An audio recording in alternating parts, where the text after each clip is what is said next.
pembicaraan kita soal cinta yang apa ya kita bisa bilang ya, yang merupakan suatu seni, suatu keterampilan, suatu tindakan aktif, suatu action ya, cinta yang merupakan satu action. Jadi bukan cinta yang merupakan satu happening, satu just experience yang menimpa kamu, yang merupakan hadiah untuk kamu just terima, lu nggak perlu ngapa-ngapain, lu pasif, nggak ya. Jadi tentu ada yang seperti itu ya. Jadi saya tidak menyangkali hal yang seperti itu ada, pertama, bahwa cinta bisa dialami kayak ketimpa cinta gitu ya. Maybe ada ya. Nanti kita lihat memang ada ya. Tapi kita bukan lagi ngomongin itu sewaktu kita membahas karya dari Erich Fromm, The Art of Loving ini ya.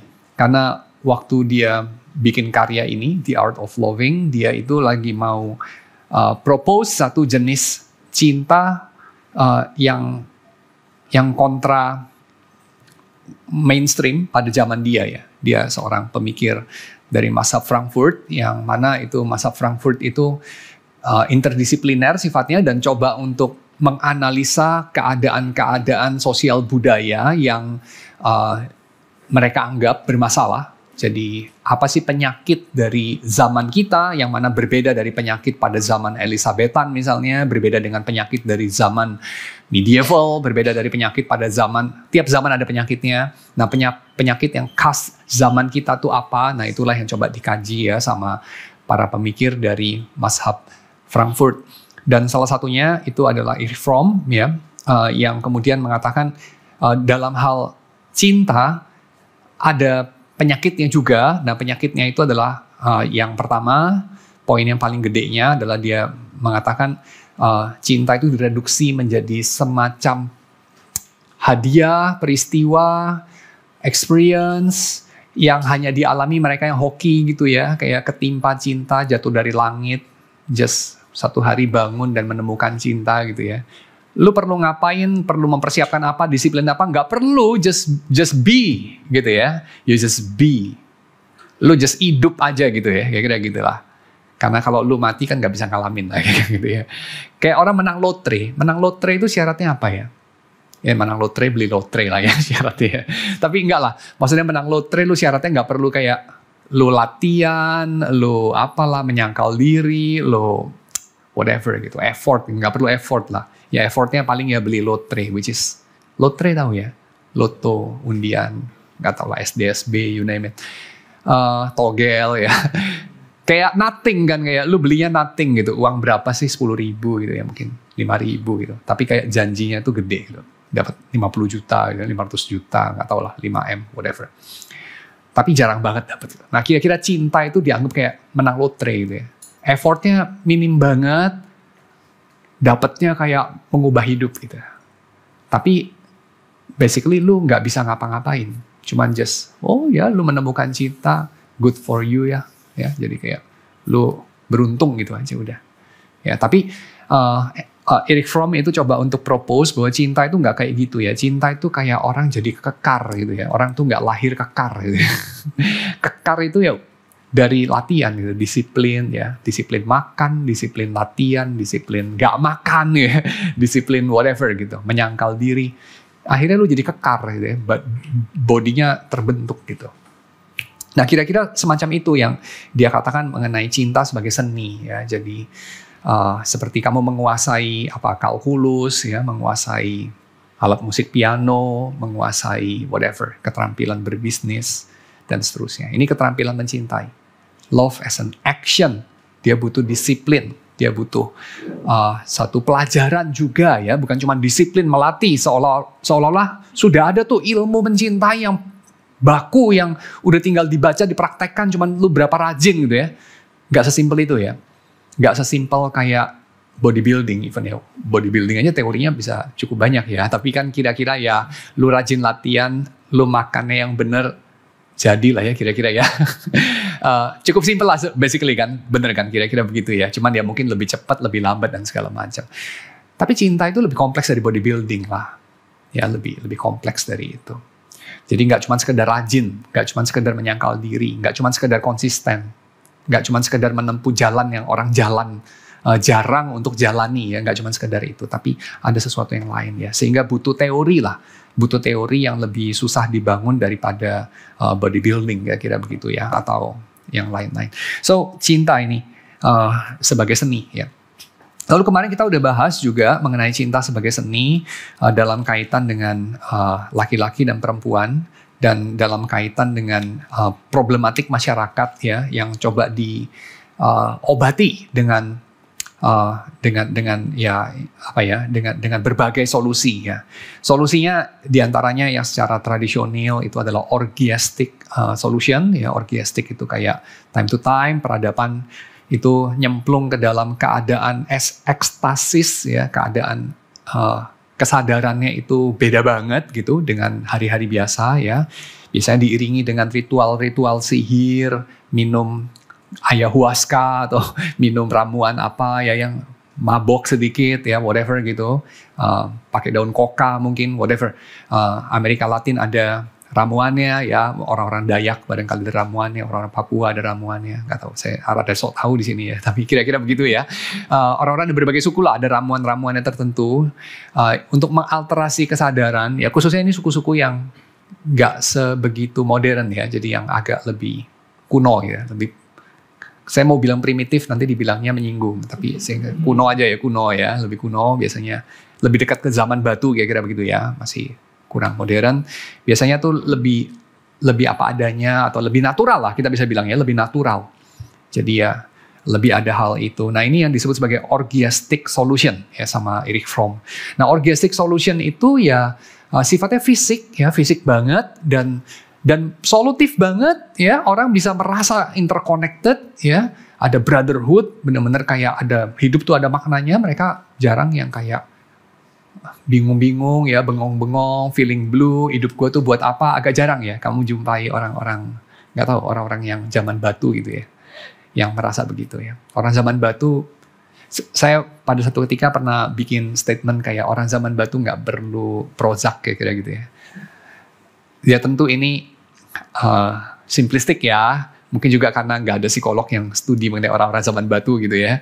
Tapi kurang lebih lah saya bisa bilang begitu. Dan itu bisa menjadi satu titik mula kenapa kamu titik mula untuk kita pelajari gitu. Kenapa orang di zaman modern itu kayak angka-angka gangguan mental itu lebih tinggi ya. Nah kira-kira begitu ya ringkasannya. Lalu jawabannya Fromm kira-kira kalau kita mau pakai framework dia adalah karena orang zaman batu punya solusinya. Ya solusinya adalah ya orgiastic solution ya. Jadi sama-sama mereka memang sudah menerima bagian dari agama mereka ya, mereka ada melibatkan obat-obatan, melibatkan seks ya, melibatkan ekstase keagamaan, tapi semuanya itu dalam framework legal ya. Jadi nggak ada yang malu, nggak ada yang merasa bersalah, nggak ada yang merasa takut dihukum di neraka, itu nggak ada itu ya. Karena itu kayak sudah memang dalam pakem mereka ya. Dan solusi ini diadopsi sama orang modern time to time ya, sama anak-anak college ya. Jadi ada masa-masa hidup dan juga ada periode-periode hari tertentu ya, biasanya weekend yang dikhususkan menjadi sabat sekuler semacam gitu ya. Dimana dalam sabatnya itu kita berhenti menjadi rasional, kita berhenti menjadi beradab dalam pengertian apa ya, hidup di siang hari gitu ya. Tapi ini seperti hidup di malam hari, ini hidup di dalam periode weekend gitu. Jadi yang dilakukan itu sesuatu yang ya nggak rutin ya, dan yang nggak rutin itu apa ya? Ya kira-kira mabok gitu ya, nggak produktif ya, terus apalah melanggar, menabrak banyak norma-norma yang diterima umum ya, sosial gitu ya. Dan itu sesuatu yang diberi tempat. Kalau tempatnya nggak di situ, dicibir kira-kira gitu ya. Jadi kalau misalnya contoh yang saya minggu kemarin kasih tahu itu kayak misalnya lu minum alkohol padahal masih jam 8 pagi, lu dicibir gitu, nggak disiplin, kayak alkoholik aja lu gitu ya, lemah gitu-gitu ya, kayak whatever lah, kayak gitu, nggak beradab lu gitu ya. Tapi kalau during udah malam gitu ya, juga weekend, kerjaan juga udah kelar, ya nggak apa-apa gitu, itu kebebasan dia. Semacam begitu ya. Dan ini saya bukan ngomong anti alkohol atau saya menganjurkan alkohol, saya nggak ngomong itu ya, just mendeskripsikan aja ya. Jadi orang modern masih ada tempat untuk itu, dan mereka coba untuk mengakomodir ya, tetapi dilokalisir ya, mungkin diberi tempat dan waktu ya, lokasinya itu lokasi tempat dan lokasi waktu gitu. Dan ini menjadi satu kesaksian ya bahwa solusi yang ditawarkan modern, yaitu solusi apa itu? Solusi kompromi atau konformitas, lebih tepatnya sih konformis sih, bukan kompromi. Kompromi agak beda ya artinya ya, tapi konformitas ya, being confirmed to, kayak kalau Roma 12 itu being confirmed to the pattern of this world. Nah ini to the pattern of modernity, gitu ya, modern world gitu.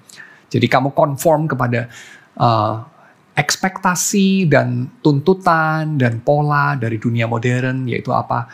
Sudah bisa jalan ya harus bisa baca gitu ya. Belum umur 6 ya harus bisa calistung dulu gitu ya. Kita gitu ya. Baca, tulis, berhitung gitu kan. Jadi kayak itulah modern gitu. Kalau emang lu orang zaman batu gitu ya, memang lu orang kampung gitu kan. Ini kan kita orang kota gitu ya. Ini kita orang modern. Jadi kayak anak lu udah umur 5 ya masih udah sekolah gitu kan. Masih udah bisa baca, tulis, berhitung gitu ya. Lu udah umur 30 gitu ya, ya harus udah kerja gitu ya. Harus udah punya penghasilan, gak tau lah, di atas 20 juta setidaknya kira-kira gitu ya. Dan seterusnya gitu. Di atas 40 ya masih udah punya rumah, masih udah punya perusahaan gitu ya, dan segala macam. Misalnya kayak gitu. Kalau enggak lu orang gagal kayak gitu ya. Jadi kayak siapa yang pernah bilang ya, seorang bintang film cukup terkenal di Hollywood ya. Dia pernah mengatakan, kalau lu umur gocap belum punya Rolex gitu, lu gagal hidup gitu ya. Hidup lu gagal ya. Udah umur gocap gak punya Rolex kayak gitu ya. Jadi kayak itu satu, ya Rolex kan kayak, bukan jam paling mahal kan ya Rolex ya. Tapi juga bukan Casio gitu ya. Bukan Casio juga ya. Tapi kira-kira ya just fine lah gitu. Jadi kayak lu umur gocap mestinya udah bisa beli Rolex. Kalau nggak bisa ya beli yang bekas. Kalau nggak bisa ya beli yang palsu. Kira-kira mungkin gitu ya. Enggak lah kalau yang palsu. Tapi intinya kira-kira begitu. Lu umur gocap nggak bisa beli Rolex, lu gagal gitu. Kamu bisa terjemahkan ke yang lain-lain gitu ya. Gak beli rumah, belum nikah gitu ya. Atau whatever gitu. Kayak hidup lu gagal. Nah itu mau ngomongin apa? Konformitas. Jadi ada nilai-nilai tertentu yang kayak minimum banget. Kalau lu memenuhi, lu just fine, diterima sebagai umat manusia. Lu nggak memenuhi, kayak lu substandard sebagai manusia gitu ya. Manusia macam apa lu gitu ya. Dan segala macam. Nah manusia modern mendapatkan, mengatasi alienasinya, mendapatkan persatuannya lewat menjadi konformis, menjadi bagian dari kelompok umat manusia yang dibilang ini manusia tuh kayak gini gitu. Yaitu yang umur gocap ya setidaknya bisa beli Rolex kayak kira gitu ya. Atau nggak tahu apa, punya perusahaan atau punya rumah atau whatever, atau diterima kerja setidaknya ada kerja gitu. Jadi makanya kalau pengangguran kayaknya kayak lu kerja aja nggak bisa gitu ya. Jadi kayak kurang jadi orang. Tapi solusi itu nggak terlalu solutif gitu. Jadi kayak nggak menawarkan thrill ya, nggak menawarkan kayak makna hidup, nggak menawarkan sesuatu gitu yang benar-benar substantif gitu. Sehingga ya walaupun solusi ini bisa lifetime ya, bisa panjang ini solusi ini ketimbang solusi ritual orgy yang harus diulangi setiap 7 hari atau diulangi setiap bulan atau diulangi setiap tahun ya, ada periode harus diulangi. Kalau ini enggak, ini programnya seumur hidup gitu. Tapi ada hal yang hilang, makanya solusi orgy itu masih dipakai juga gitu. Tapi terbatas ya, solusi orgy di malam hari mungkin, atau during weekdays mungkin, atau nggak tahu during waktu-waktu tertentu ya pada masyarakat yang sudah lebih terhormat lagi. Misalnya kayak bachelor's night gitu ya, atau bachelor's party gitu kan orang bilang gitu ya. Ya maybe lu bukan tipe orang yang kayak tiap weekend mabok gitu, mungkin enggak ya. Tapi kayak bachelor's party kadang-kadang mabok ya nggak apa-apa lah. Misalnya gitu. Jadi ada dialokasikan gitu. Dan itu menjadi satu kesaksian bahwa solusi konformis itu nggak jalan atau nggak sepenuhnya bisa menggantikan solusi orgiastik. Tapi solusi orgiastik ini juga bukan solusinya, kata Fromm ya, tidak memuaskan. Ada segi-segi yang juga sebenarnya nggak tercover gitu. Dan dia coba usulkan solusi yang betul-betul bisa cover itu adalah cinta sebetulnya. Kenapa solusi orgiastik itu nggak mengcover semuanya? Ya pertama ya tidak permanen, yaitu tadi ya mesti diulangi terus gitu. Kedua, solusi orgiastik itu sifatnya tribal ya. Tribal. Jadi solusi untuk suku yang ini, makanya orang-orang zaman batu itu kan gak ada tuh. Demi umat manusia gitu ya. Menolong umat manusia yang jaraknya 1000 km dari situ gitu ya. Yang mengalami kesusahan karena tanah longsor gitu. Gak ada tuh. Itu orang modern. Makanya lembaga bantuan bencana alam apa itu nggak ada yang kuno gitu, nggak ada yang kayak primitif, purba, tribal, nggak ada tuh. Masyarakat adat gitu yang menolong itu nggak ada.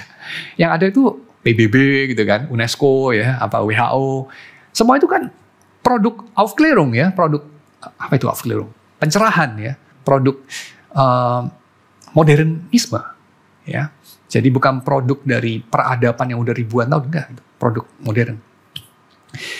Nah, jadi poin saya apa? Poin saya adalah solusi orgiastik ini, bukan poin saya, poinnya Erich Fromm ya. Solusi orgiastik ini solusi yang tidak menawarkan bahwa kita itu punya persatuan dengan segenap umat manusia, tapi hanya dengan orang suku kita. Gitu. Dan solusi ini, dan karakteristik dari solusi ini yang seperti ini ya, tribalistik, itu membatasi efektivitasnya pada zaman modern. Gitu. Selain daripada yang tadi ya, kayak lu hanya mengandalkan solusi orgiastik untuk problematik alienasi ya, lu merasa kesepian, hidup lu kosong, hampa, gak ada makna. Solusinya orgiastik gitu, itu kayak pertama nggak realistis karena orang sesuku lu ya, orang yang sedara sama lu makin susah cari ya di kota besar gitu kan. Kedua, solusi orgiastik itu juga ini ya, mengundang cibiran gitu dari orang. Kayak lu tuh orang gak normal banget gitu. Ya. Lagi pula ada yang ketiga ya, ada problematik internal dari diri kamu sendiri karena kamu itu bukan orang purba. Kita ini orang modern. Sehingga kita juga nggak bisa lah ikut-ikut. Coba deh kamu pergi ke Amazon gitu. Ikut ritusnya orang-orang zaman batu gitu ya di Amazon. Beberapa orang kan melakukan itu ya. Dan itu saya akan bilang gak really real. Kenapa? Karena dua alasan. Yang pertama, karena orang Amazonnya juga yang udah sering menerima orang-orang kota itu. Udah komersil ya. Itu juga udah bukan orang zaman batu gitu. Karena ada tur ayahuasca ya. Pernah dengar tur ayahuasca? Tahu ayahuasca kan ini by the way ya? Ayahuasca jangan dicoba ya. Tapi Joe Rogan menawarkan mempromosikan ayahuasca. Ayahuasca tau lah ya, ramuan dari akar-akar, buah, whatever gitu, herbal, bukan medieval, Amazon gitu. Itu cukup populer ya di Brazil, di mana mereka pergi ke kampung-kampung ya, di dusun-dusun, di hutan-hutan. Itu tur ayahuasca, mereka bayar sejumlah uang untuk kemudian minum ramuan itu gitu. Dan ramuan itu bikin mereka tripping lah basically lah. Itu jadi kayak lu trip gitu. Lu bukan mabok ya, apa itu istilahnya ya? Ngefly ya, ekstase lah kira-kira begitu. Halusinasi kira-kira begitu. Tapi ayahuasca itu diklaim, ini klaimnya juga saya nggak menganjurkan ya, saya nggak endorse, tapi saya just katakan ada yang mengklaim bahwa dia tidak mencandu misalnya ya. Jadi tidak adiktif seperti opium, tidak adiktif seperti nikotin atau alkohol ya. Yang kedua, tambahan dia secara efektif terbukti secara klinis, kata klaim ini mengatasi problemnya kecanduan gitu.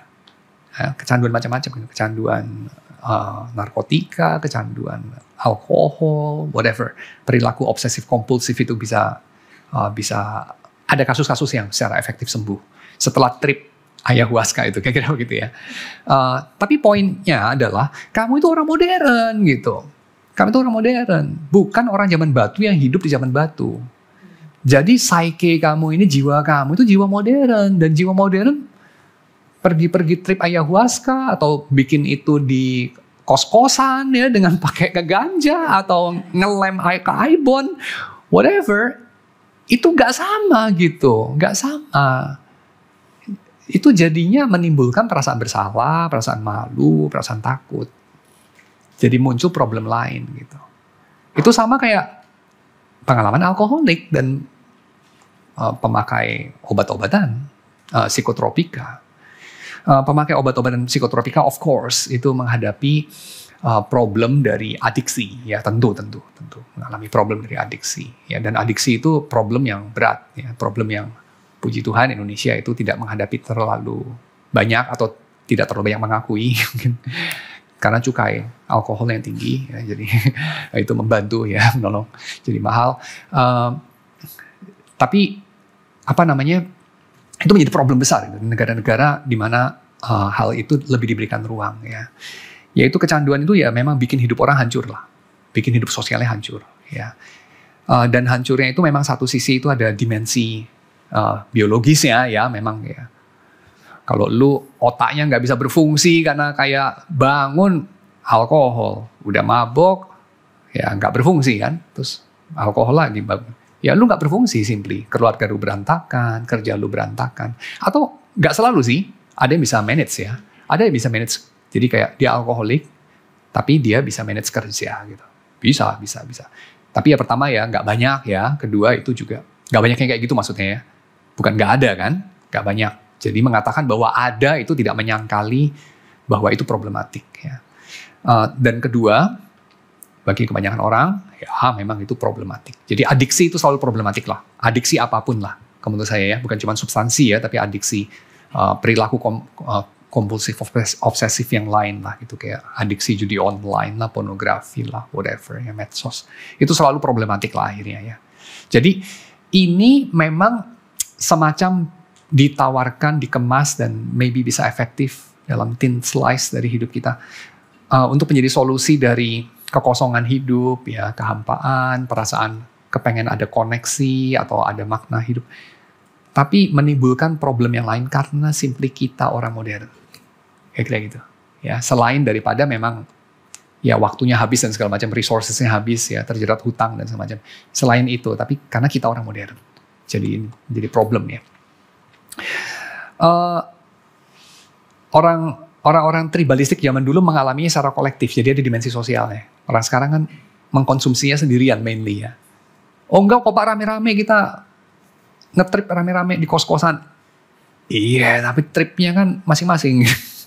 Jadi ya nggak rame-rame, nggak ada pengalaman kolektif, itu nggak kayak dukun zaman dulu gitu loh. Ini kan nggak ada dukunnya gitu. Zaman dulu kan ada dukunnya satu orang gitu ya. Jadi tripnya bisa ya rame-rame kira-kira begitu ya. Jadi nggak sama lah, pengalamannya nggak sama kata Erich Fromm ya. Jadi itu nggak bisa jadi solusi yang kita terapkan. Itu bukan solusi buat kita. Jadi solusi buat kita apa? Solusi buat kita itu cinta sebetulnya kata Erich Fromm. Nah ini di sini saya kira pertama ya tentu mencerminkan spirit hippies di zaman buku ini dibikin. Ya. Apa yang dunia ini butuhkan adalah cinta, kira-kira begitu ya. Tapi yang disebut cinta itu nggak sedangkal sekedar feeling kalau menurut Fromm ya. Jadi juga jangan dicibir si Fromm ini, cinta lagi ya. Loh justru itu yang dia mau koreksi. Tapi cinta yang beneran ini, maksudnya cinta yang beneran. Nah cinta yang beneran itu apa? Cinta yang beneran itu lagi nih. Saya jadi saya, kamu jadi kamu.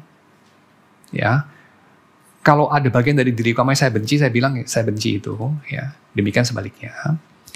Kalau ada bagian dari diri saya yang saya pikir secara objektif itu salah ya, saya akan bilang itu salah. Atau kamu pikir itu salah ya, kamu bilanglah itu salah dan seterusnya. So se-real-realnya, tapi saya sebagai saya dan kamu sebagai kamu.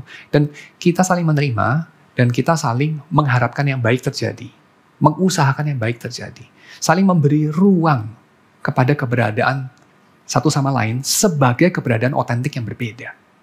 Ya, you as you, me as me, and I wish you live, ya, I wish you a good life. Gitu. Sesimpel itu sebetulnya, sesimpel itu. Dan ini nggak begitu simpel ketika coba diejawantahkan, ya. Nggak sebegitu simpel.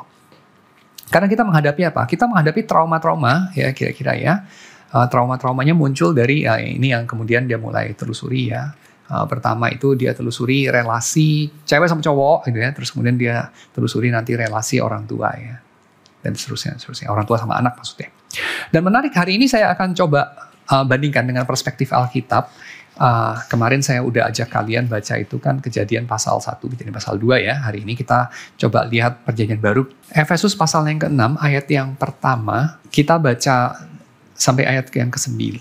Hai anak-anak, taatilah orang tuamu dalam Tuhan, karena demikianlah yang benar.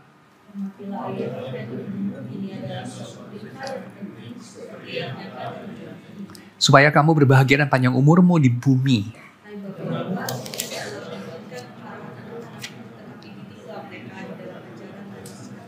Hai hamba-hamba, taatilah Tuhanmu yang di dunia ini dengan takut dan gentar, dengan tulus hati, sama seperti kamu taat pada Kristus.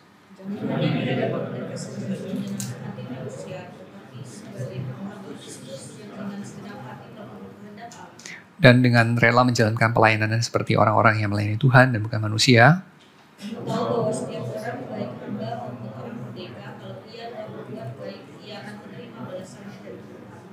Hai Tuhan, perbuatlah demikian juga terhadap mereka dan jauhkanlah ancaman. Karena kamu tahu bahwa Tuhan mereka dan Tuhanmu ada di surga dan ia tidak memandang muka. Kita lihat di sini ada perintah partikular. Oke, saya mungkin pikir begini dulu. Ini kan 6 perintah ya. Perintah kepada istri, kepada suami, kepada anak, kepada orang tua, kepada hamba, dan kepada Tuhan. Nah, 6 perintah ini. Yang terutama nih, beda atau keunikan dari perintah-perintah ini adalah perintah kepada yang mana ya? Dari 6 jenis manusia itu. 6 peranan. Karena ini kan bukan orang ya, karena lebih ke peranan gitu. Karena bisa mengacu pada satu orang. Misalnya kayak perintah kepada istri itu ya, itu kan juga berlaku perintah kepada orang tua gitu. Dan maybe perintah kepada tuan-tuan gitu ya. Atau kepada suami, gitu. Bisa perintah kepada tuan-tuan, kepada suami, kepada orang tua juga ya, kepada ayah-ayah gitu kan. Dan kepada anak juga, karena kayak si suami ini seorang anak juga gitu. Pada satu ketika, ya kan? Jadi itu perintah kepada semuanya. Jadi ini lebih ke arah peran ya, bukan orang. Nah, perintah kepada peran-peran ini, kira-kira yang unik itu lebih ke perintah ke mananya gitu. Perintah ke anak gitu, anak tunduk sama orang tua, kira-kira orang-orang Romawi itu nggak sih? Orang Romawi itu tunduk sama papanya nggak sih? Iya, dan otomatis. Nggak ada pilihan. Hamba-hamba tuh perlu nggak sih diperintah? Hamba-hamba ini Romawi ya, zaman Romawi kan? Masyarakat Romawi. Hamba-hamba Romawi perlu nggak sih dikasih perintah, lu tuh tunduk sama Tuhan lu? Ya enggak lah, nggak ada pilihan. Itu mirip kayak perintah kepada citizen, lu bayar cukai, lu bayar pajak.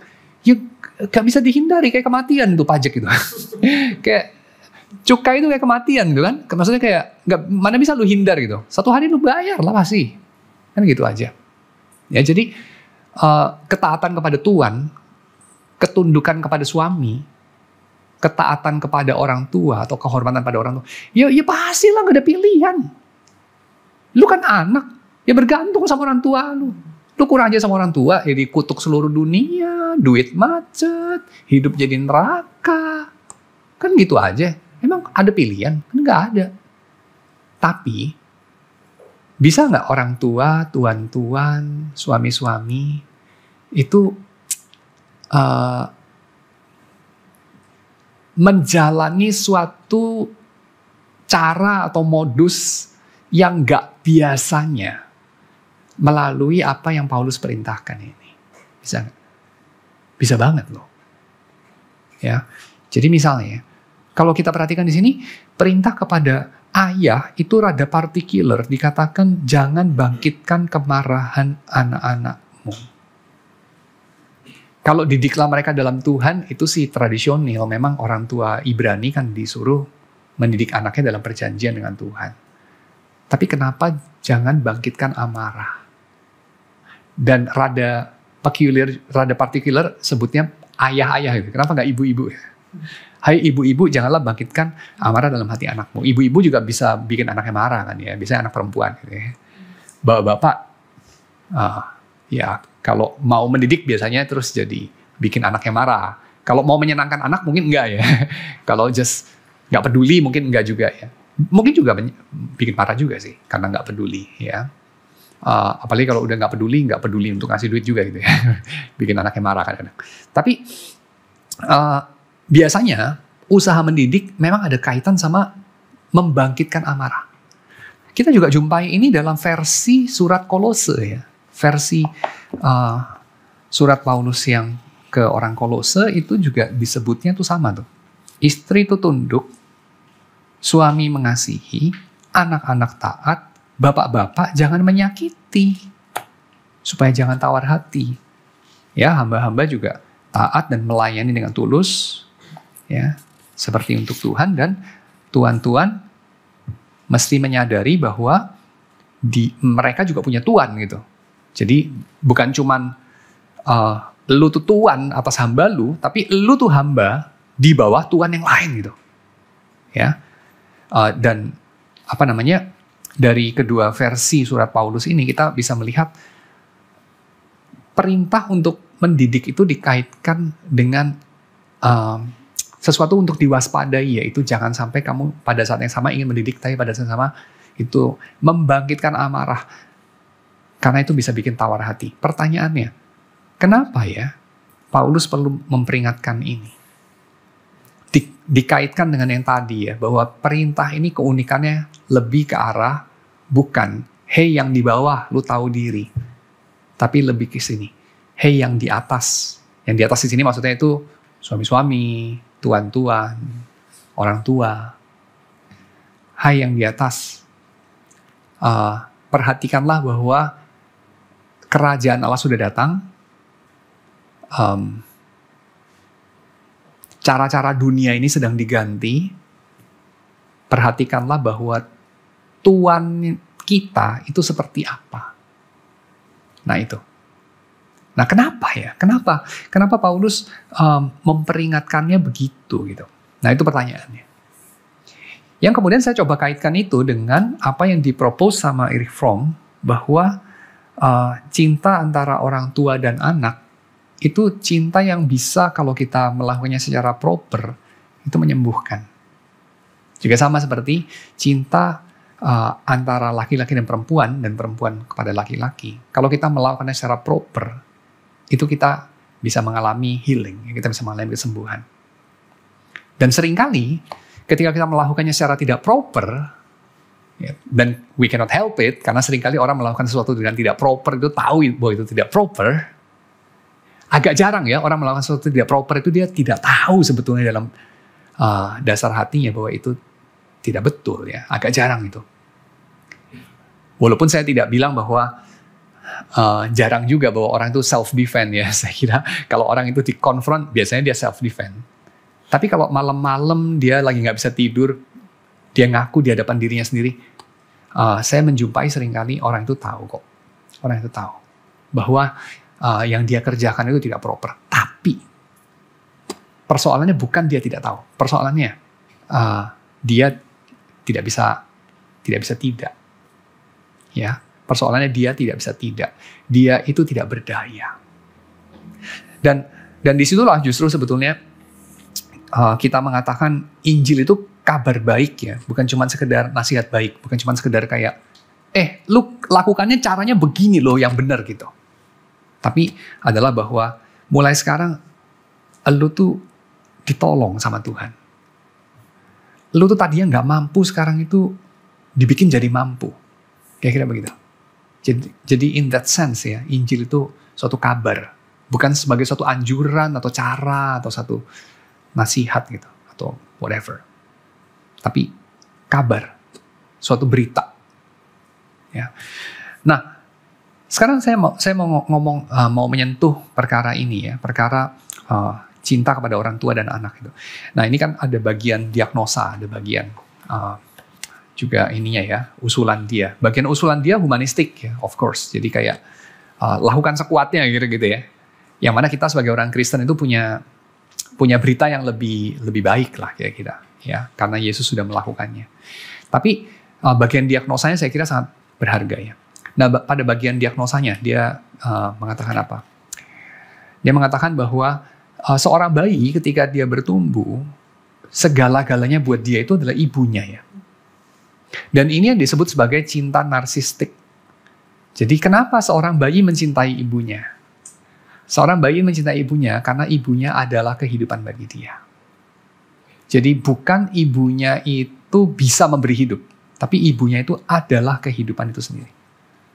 Jadi seorang bayi itu masih belum bisa bedain antara dirinya dengan dunia di luar dia. Dia tuh nggak tahu bedanya dia sama ibunya. Dan orang yang sampai dewasa narsistik ya, itu orang yang gagal tumbuh. For some reason kita nggak suka sama orang begitu, kita terganggu. Tapi kita juga perlu compassionate ya sama orang-orang kayak begitu, karena mereka itu ya adalah orang-orang yang gagal tumbuh. Orang yang gagal tumbuh secara fisik, kita itu biasanya lebih compassion gitu. Saya punya teman yang dia itu punya adik yang gagal tumbuh secara mental. Jadi secara mental itu stay pada usia 2 ya, usia 2 tahun. Karena sakit lah gitu, sakit. Jadi sakit secara fisik gitu. Jadi akhirnya ya badannya numbuh ya, makin tua ya. Tapi jiwanya enggak. Kita compassionate sama orang-orang begitu. Ya kan? Jadi udah gede ya, udah kumisan ya. Perilaku kayak anak kecil gitu kan. Itu kita simpati. Tapi kita nggak simpati kalau itu levelnya psikis. Gak simpati kita. Kita bilang, lu tuh udah tua mas. Udah bangkotan. Kelakuan tuh kayak anak TK gitu kan. Kita tuh nggak simpati sama sekali. Kita kayak setelah titik itu kalimat berikutnya mampus aja lu kayak gitu. Kapan sih lu mati gitu kan. Kenapa sih lu hidup gitu. Jadi kayak gak simpati kita sama orang kayak begitu. Udah tua, kelakuan kayak anak kecil. Tapi yang seperti itu gak menolong sih. Karena pertama ya, lu mau bunuh dia. Lu gak mau bunuh dia juga kan. Lu bunuh dia juga gak boleh ya. Juga mungkin gak bisa ya. Lu kan gak mau bunuh dia gitu. Kedua, emangnya Kristen ya lu ngarepin orang itu mati ya? Karena enggak juga ya. Jadi the next thing you can do ya paling apa ya? Ya mendoakan gitu ya. Tapi udah gitu apa gitu? Sudah mendoakan terus lu ngapain? Nah ini yang coba Fromm tunjukkan itu. Bagaimana being compassionate sama orang yang gagal tumbuh secara psikis. Ya.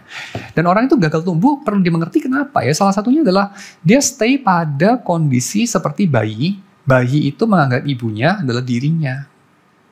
Ya, ibu adalah makanan, ibu adalah kehangatan. Ibu adalah kondisi jiwa yang merasa aman dan puas dan senang. Lalu ya ibu kita sudah mati gitu ya, ibu kita sudah gak berfungsi sebagai ibu. Kita pakai orang lain. Kita pakai perusahaan. Kita pakai kesuksesan. Kita pakai you name it lah, whatever, gereja gitu ya. Kita harapkan jadi ibu kita gitu. Dengan cinta narsistik kita gitu. Dan itu kadang-kadang works ya, works dalam artian works for you ya, doesn't work for anybody else. Tapi it works dalam artian kamu bisa memenuhi kebutuhan-kebutuhan dasariah kamu itu dengan cara yang narsisistik, dengan mengorbankan orang lain. Ya, tapi selalu ada korbannya. Ya. Tapi oke, kita telusuri dulu. Ini adalah perspektif bayi terhadap ibunya, dan ibu itu mencintai saya, ibu saya yang cantik, mengagumkan, maha kuasa, mencintai saya, menghargai saya, menerima saya, hanya karena saya itu saya. Kamu tuh gak perlu ngapa-ngapain untuk dicintai ibu. Ada pepatah mengatakan seorang anak tuh gak pernah gagal cantik di mata ibunya. Kamu tahu kan kalau kamu itu nggak suka bau tai ya, di sini ada nggak sih yang suka bau tai? Parfum bau tai nggak ada mau beli ya? Nggak disuka ya? Tapi kalau nanti kamu sudah jadi ibu, jadi bapak ya, kamu ada ritus yang namanya nemenin anak berak. Nemenin anak berak, anak itu cerita, ngoceh yang nggak ada artinya, nggak insightful sama sekali seringkali, dan kamu harus menanggapi, dan kamu akan mendapati diri kamu wonderfully transformed into a loving human being yang bisa menerima dan menanggapi dengan gembira, dengan tulus. Ocehan anak kecil yang gak ada artinya, sementara aroma di udara adalah aroma tai. Kamu melakukannya dengan gembira. Karena itu anakmu. She or he just be. Gitu. Dan ada pihak yang menerimanya. Itu ibu proverbial dia lah ya. Gak harus benar-benar perempuan ibu itu, bisa juga bapak-bapak ibunya.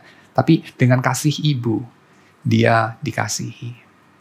Setiap kita tumbuh begitu, itu awal mula kita. Kalau punya ibu, memang sih sedihnya gak semua punya ibu. Gak semua ibu begitu sih. Beberapa ibu gak begitu loh. Beberapa ibu karena mungkin sakit jiwa. Mungkin alkoholik ya. Itu bisa bikin begitu juga ya. Mungkin ada problem yang lain. dia itu nggak begitu. Dan itu sedih ya, anak-anak yang tidak punya ibu. Tapi anak-anak yang punya ibu itu juga bisa kemudian gagal tumbuh ya, for some reason gitu. Tapi intinya riwayatnya di sini. Ketika anak itu sudah umurnya 50, kelakuan masih kayak anak bayi, yang narsisistik, ya lihat ibu saya nggak tahu lah bisa bikin gambar apalah gambarnya nonsense itu ya, tapi kayak dia berharap ibunya akan bilang wah pinter banget ya dan segala macam gitu. Dan kalau umur 50 begitu jadi nggak lucu ya. Kalau umur 3 begitu itu lucu ya. Dan pinter gambar itu kalau umur 3 begitu ya. Kalau umur 50 nggak lucu dia. Nah, kenapa bisa stuck di situ? Ya karena ada problem dengan entah ibunya, entah ayahnya, entah dirinya sendiri. Ya. Tapi yang pasti kita semua mulai dari situ. Dan kita terpanggil untuk beranjak dari situ. Tapi kita beranjak bukan tanpa dipenuhi kebutuhan itu. Tapi yang bisa memenuhi, ya boleh dibilang ya, hanya ibumu dan hanya pada periode waktu itu. Kalau udah lewat, ya udah. Ya udah. Yang kedua, kasih ayah ya.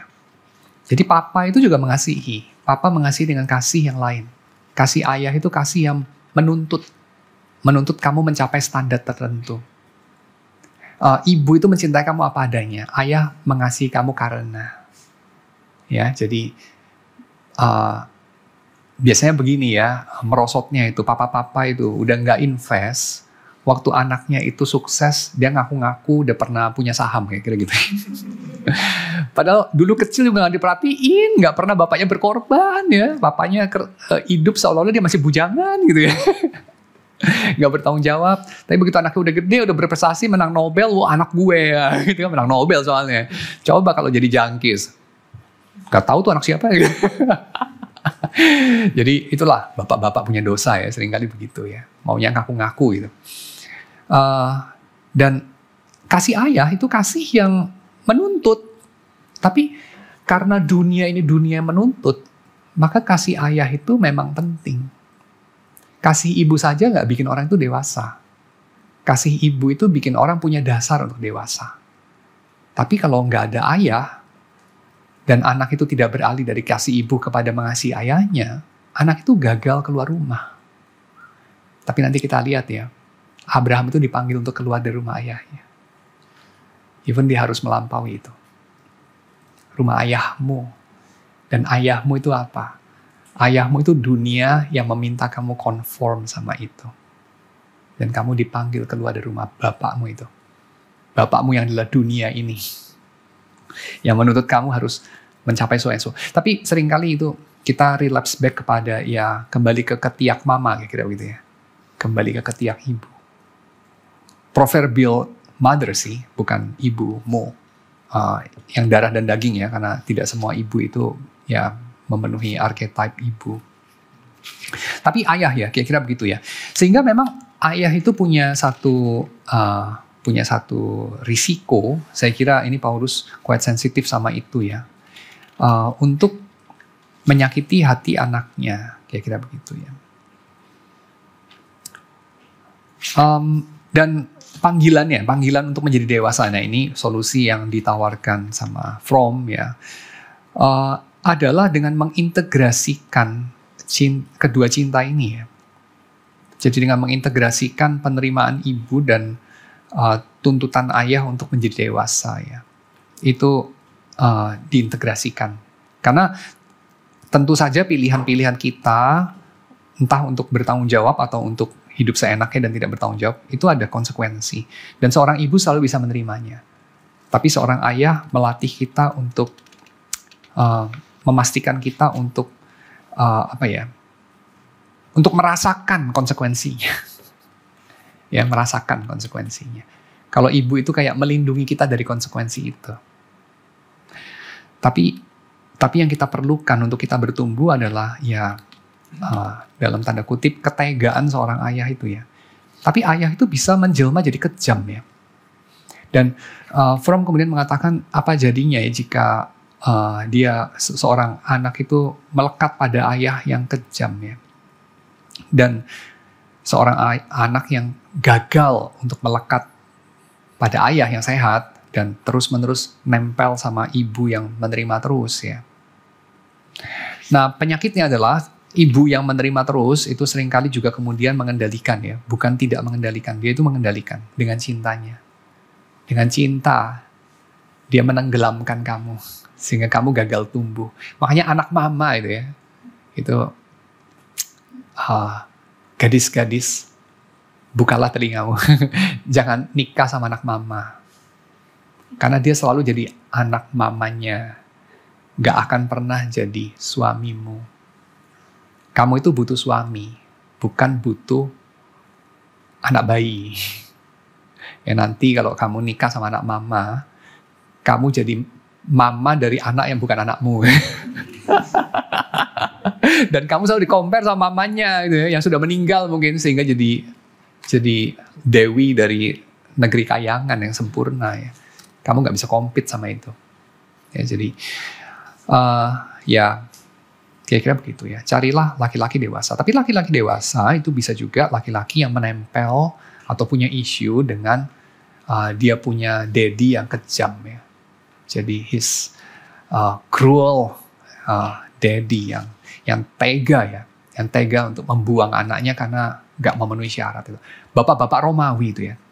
Tadi pagi ada Bible apa Sal sekolah Alkitab liburan ya, yang ada ngomongin juga membahas salah satu pembicara membahas mengenai Raja Romawi, Kaisar Romawi yang mengadopsi penggantinya ya, mengadopsi anak laki-laki selain anaknya sendiri.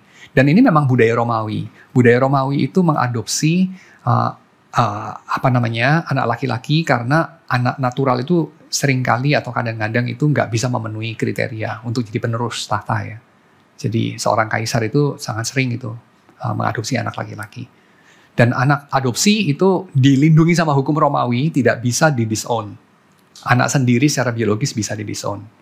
Jadi orang Romawi itu bisa disown anaknya waktu masih bayi.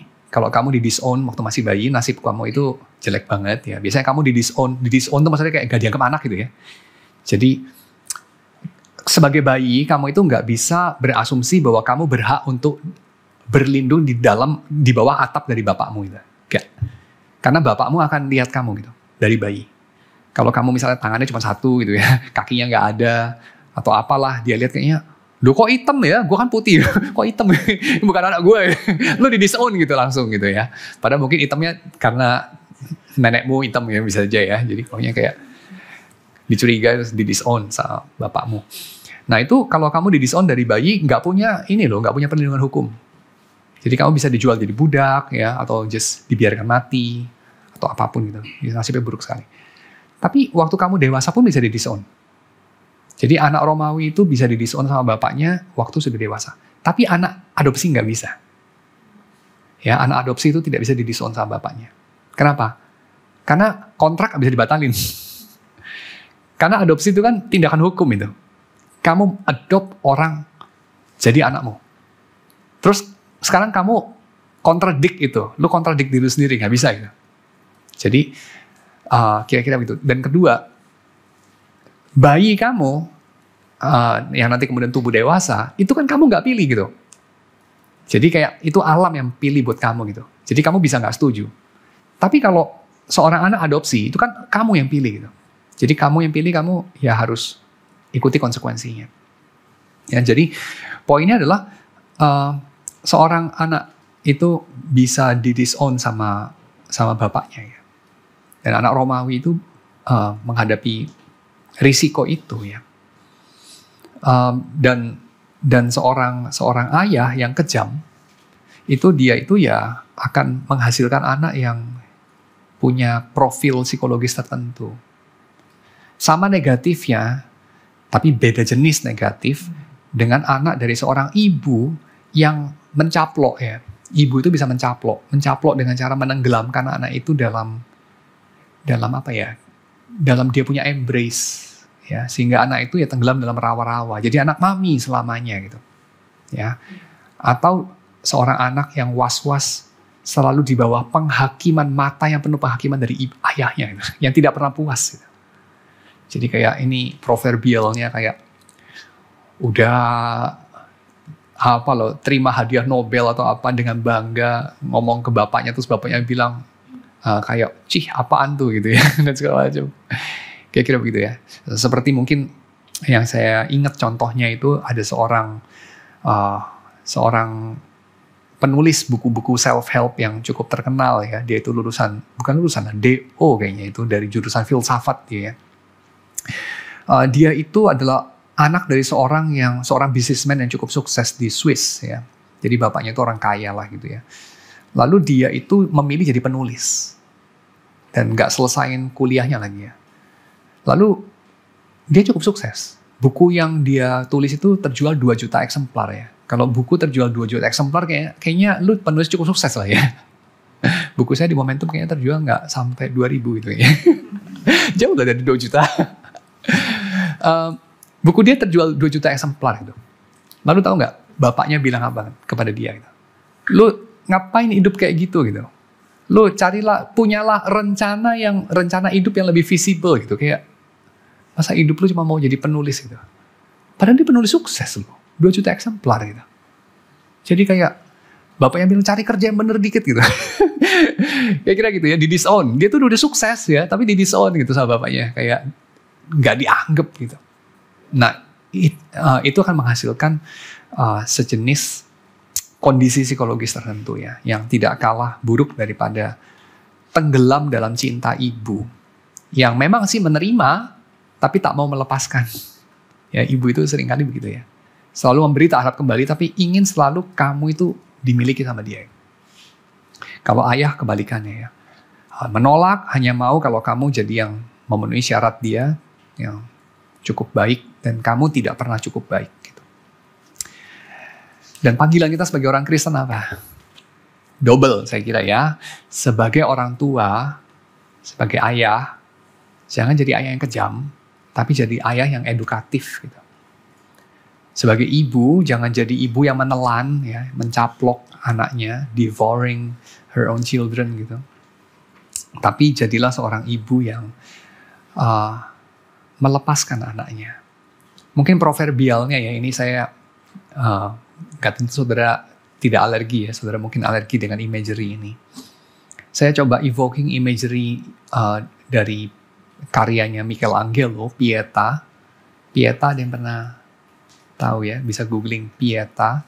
Itu patung marble yang luar biasa. Kok orang bisa bikin patung secantik itu ya. Patung marble, marmer itu.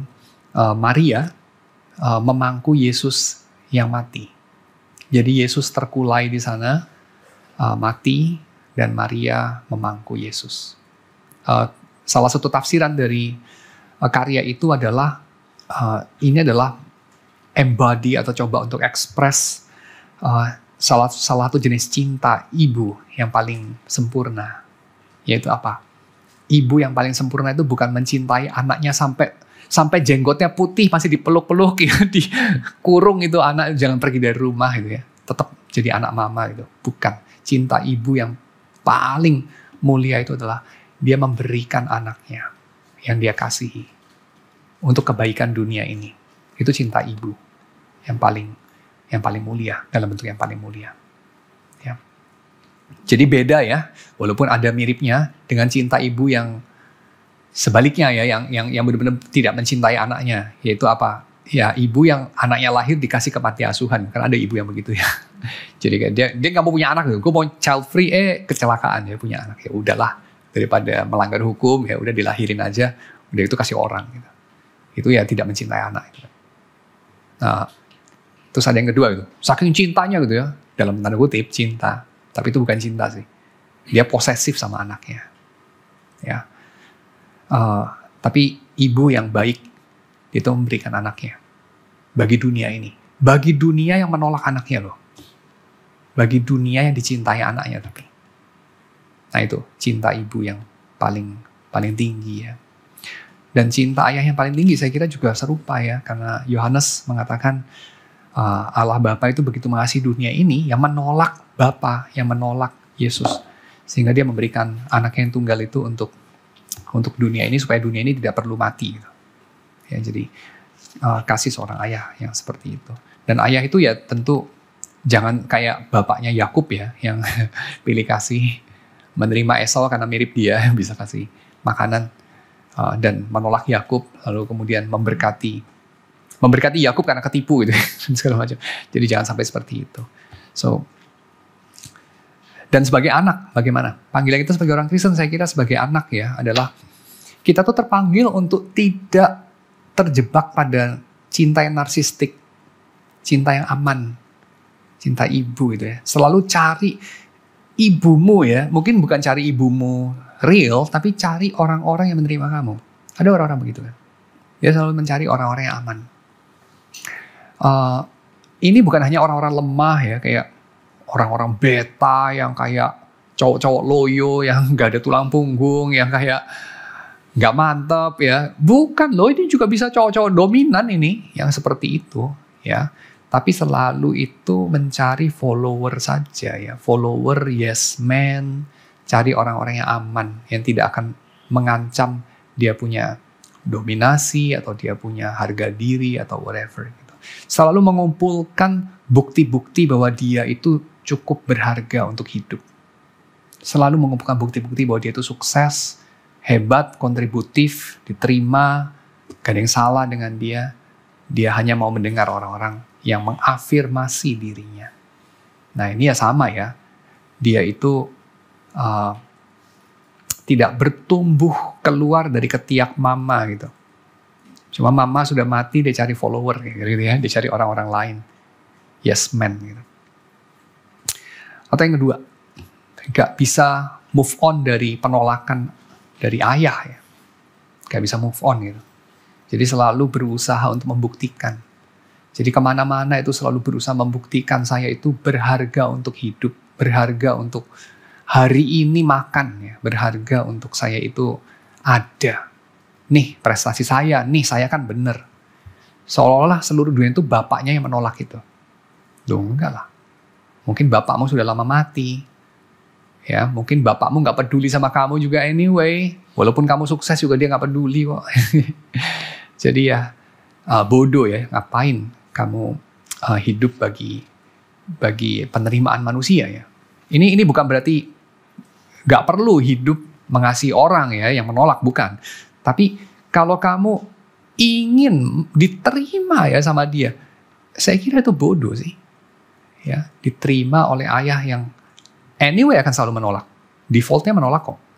Ya, jadi saya kira kamu mimpilah, wah nantilah kalau saya jadi the next Elon Musk gitu, dia mau nggak mau terima. Ya enggak lah, dia terima duit lu iya. Dia terima lu nggak tentu. Ya, jadi saya kira itu jangan bodoh lah hidupnya. Tapi kita bisa menyadari bahwa dalam dunia ini kita punya Bapa di surga yang menerima kita. Itu ya, yang menerima kita. Bapa yang mendidik kita dalam kebenaran tanpa menyakiti hati kita. Ya kira itu. Bapa yang selalu mengatakan yang benar, walaupun itu berarti kamu salah, tapi bukan dengan cara yang membangkitkan tawar hati. Saya kira Bapa di surga begitu. Nah, jadi panggilan kita sebagai anak, panggilan kita sebagai orang tua, panggilan kita sebagai anak yang dulunya punya orang tua yang tidak ideal, ya. Kira-kira itu seperti apa panggilan kita? Nah, saya kira kita semua sudah cukup terang ya di sini. Dan pengharapan kita apa ya? Pengharapan kita ya, tadi saya sudah implying, pengharapan kita itu adalah apa yang Tuhan berikan kepada kita ya, khususnya di dalam Yesus. Jadi di dalam Yesus Tuhan memberikan kepada kita ini ya, seorang yang memberikan dirinya bagi kita ketika kita belum memberi diri kepada siapapun ya. Jadi manusia itu kan cintanya itu ada kayak, dia tidak mencintai siapapun, dia hanya mencintai dirinya sendiri. Lalu Bernard de Clairvaux bilang, step yang kedua dia mencintai Tuhan karena Tuhan mencintai dirinya. Step yang ketiga dia mencintai Tuhan karena Tuhan itu adalah cinta itu sendiri. Karena Tuhan itu patut dicintai dalam dirinya sendiri. Lalu step yang keempat, dia mencintai dirinya sendiri hanya karena Tuhan mencintai dia. Jadi saya kira ini the way to go lah. Kamu dalam cinta narsistik, kamu tidak mencintai siapapun sebetulnya. Karena kamu hanya mencintai dirimu sendiri. Kamu terkurung dalam dirimu sendiri. Kalaupun kamu mengharapkan kebebasan, ya menjunjung tinggi kebebasan, kebebasanmu itu nothing lah, semu sebenarnya. Karena kamu terkurung, terbelenggu dalam diri sendiri. Ya, dalam narsisme, dalam hedonisme diri sendiri. Tapi goal kita adalah kita itu melihat diri sendiri itu seperti orang-orang lain. Makanya mengasihi orang lain seperti diri sendiri. Karena diri sendiri pun juga another dari 8 miliar oknum dalam jagat raya ini, bukan jagat raya, dalam planet bumi yang kecil ini. Jadi kita bisa incorporate perspektif dari luar ya. Dan ini apa ya? Ini gambaran kita mencintai diri sendiri seperti Tuhan mencintai kita. Sehingga saya kira itu sudah jadi full circle ya. Mulai dari mencintai diri sendiri, demi diri sendiri, mencintai orang lain ataupun Tuhan demi diri sendiri, menjadi mencintai diri sendiri karena pihak yang lain. Dan itu hanya bisa dimulai lewat pihak yang lain itu mencintai kamu gitu. Dan kamu, ada yang terjadi dengan kamu sehingga kamu membuka diri terhadap cinta itu. Dan itulah pekerjaan Roh Kudus ya. Jadi saya kira ya ini mapping saya untuk kita bisa memahami bagaimana Tuhan menolong kita di dalam Yesus untuk keluar dari narsisme kita, untuk keluar dari segala stagnasi kehidupan kita yang biasanya terjadi karena kita punya orang tua yang punya isu ya pada dirinya sendiri ya. Dan saya kira kalau kita survei lah ya, siapa di sini yang bilang papa mama gue tuh quite ideal sih sebetulnya, sih sehat mereka itu. Saya akan pikir dari saudara semua di sini berapa orang sih, kayak 30 gitu ya. Mungkin gak sampai 5 kali ya. Yang akan tahan gitu. Kayaknya orang tua gue sih cukup ideal, cukup sehat sih. Pasti mereka gak sempurna, tapi cukup ideal mereka. Gue gak bisa lihat kelemahannya di mana. Saya kira lebih banyak di antara kita yang punya baggage gitu dari orang tua kita. Maybe ya, tapi saya nggak tahu juga. Ini kan belum disurvei. Tapi kira-kira begitulah, ya. Dan this is the way to go. Semoga cukup terang ya. Dan kalau ini berhasil, kamu akan punya anak-anak yang sedikit lebih baik. Karena punya masa kecil yang sedikit lebih baik dari kamu, dan kamu akan punya cucu yang lebih baik lagi. Dan dalam 10-20 generasi, Indonesia akan jadi Indonesia yang lebih baik. Yeah.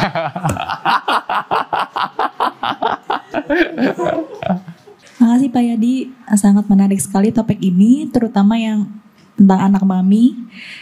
Kalau kita menemukan pasangan yang orang tuanya, salah satunya mungkin ibunya ya khususnya yang terlalu melekat sama anaknya, jadinya pas married pun harus satu rumah gitu. Berarti sama anaknya dan mantunya ya. Karena for some reason kayak harus nerusin usaha orang tuanya. Hidupnya mapan gitu ya, bukan yang kayak lagi nyicil rumah dulu supaya nanti suatu saat pindah rumah. Tapi ini memang bener-bener tinggal selamanya gitu sama orang tuanya, kalau orang tuanya masih hidup ya. Itu kalau misalkan nih laki-laki ini sadar ya, dia harus punya pendirian, bahwa dia kan harus ada tanggung jawab. Terus dia mungkin bikin keputusan untuk mau nggak satu rumah. Itu hal yang kayak melawan orang tua atau yang bijak itu seperti apa? Makasih. Ya memang kesulitannya itu adalah untuk berespon tetapi bukan overreaksi gitu, atau reaksi yang kelebihan. Nah, berespon itu kan bisa macam-macam. Berespon dalam arti just ngikut aja dengan pengecut, atau berespon dengan violent, tetapi itu pun sebetulnya masih di dalam narasi yang sama tuh sebenarnya, violently react gitu, reacting. Jadi saya kira yang proper itu adalah dengan menyadari apa yang terjadi, menyadari keterbatasan dan kelemahan diri kita, menyadari kayak oke, gue tuh ada pengecutnya, Tapi gue tuh ada juga emosi dalam arti sampai terus bisa overreaksi. Tapi gue tahu itu nggak bener. Dan gue udah coba dengan berbagai cara dan tetap belum berhasil. Jadi gue tahu gue frustrasi juga. Dan gue tahu bahwa kalau gue berhasil, itu akan jauh lebih baik. Dan gue tahu gue butuh pertolongan. Dan saya kira itu adalah satu titik mulai yang bagus kalau di sana. Lalu jalan selanjutnya apa? Jalan selanjutnya adalah langkah-langkah ketaatan yang kecil-kecil.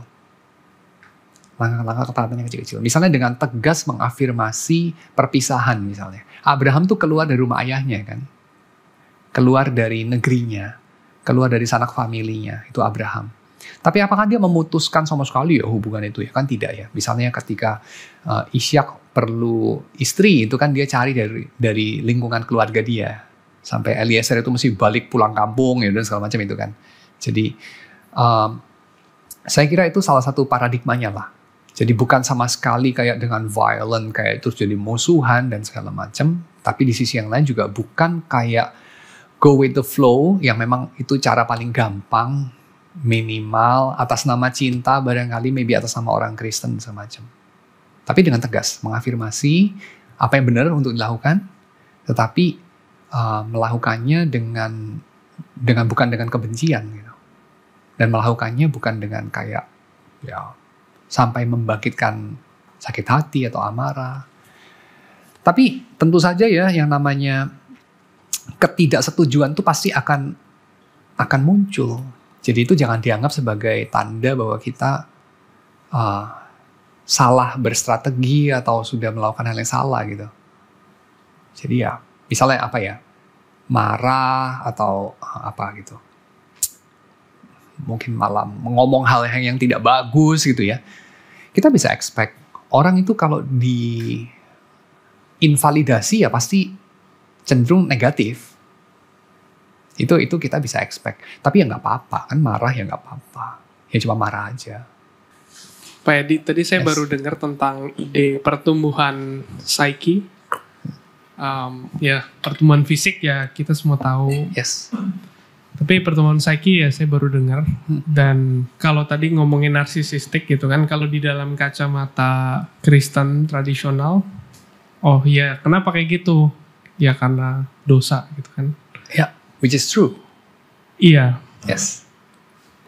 Gimana integrasi ya, maksudnya dosa sebagai pelanggaran atau gagal melakukan dengan stunting psyche gitu. Yes. Dosa itu kan memang elemennya banyak ya. Jadi dosa itu metafornya juga banyak. Misalnya metafor yang paling populer kan pelanggaran. Jadi udah tahu salah, udah tahu dilarang, lu lakukan, kan itu. Tapi dosa kan juga ada metafor yang lain. Misalnya kematian. Kematian itu kan lu nggak bisa berespon. Atau kematian itu melambangkan kebusukan, kayak day to day makin jelek gitu ya. Kan kalau mayat itu kan day to day nggak jadi makin bagus gitu, tapi makin jelek gitu ya. Kematian itu juga dosa sebagai kematian juga digambarkan sebagai kayak nggak jadi berkat gitu, tapi malah jadi kutuk gitu ya. Maksudnya jadi nggak jadi ucapan syukur lah, tapi jadi ratapan, jadi kepedihan, jadi apalah gitu ya. Jadi dosa sebagai kematian gitu. Jadi kalau dibilang dosa ya, stunting itu keadaan dosa. Saya pikir ini nggak salah gitu. Tapi tentu kalau pertanyaannya melanggarnya tuh apa gitu ya? Melanggar hukum ini, melanggar hukum penciptaan. Karena seorang berumur 50 itu seharusnya sudah mencapai taraf kedewasaan, kemampuan untuk taking responsibility seperti apa gitu. Jadi orang umur 50 itu sudah bukan waktunya lagi untuk misalnya cari-cari justification for existence terus gitu misalnya. Pengakuan lu tuh hebat gitu, lu tuh paling brilian gitu misalnya, atau lu tuh berharga gitu orangnya.